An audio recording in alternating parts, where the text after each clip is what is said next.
கோலி talk Kollywood news.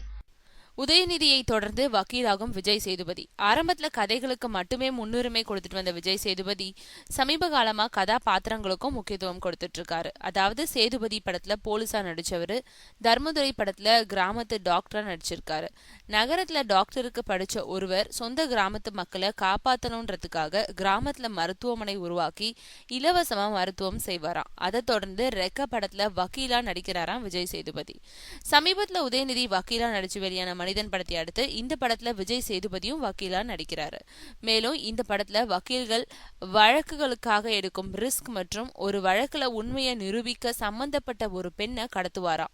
அதையடுத்து விஜய் சேதுபதி எந்த மாதிரியான பிரச்சனையில சிக்கிக்கிறாருன்றதுதான் இந்த ரெக்க படமா. இது ஆடியன்ஸுக்கு காமெடியா தெரிஞ்சாலும் படத்துல நடிக்கும் கேரக்டர்களுக்கு மிக சீரியஸான விஷயமா இருக்குமா. லக்ஷ்மி மேனன் நாயகியா நடிக்கும் இந்த படத்துல டைரக்டர் KS ரவிக்குமார் சீனியர் அட்வொகேட்டா நடிக்கிறாரு. இந்த படத்தை வாடியில் படத்தை இயக்குனர் ரத்ன சிவா இயக்குறாரு.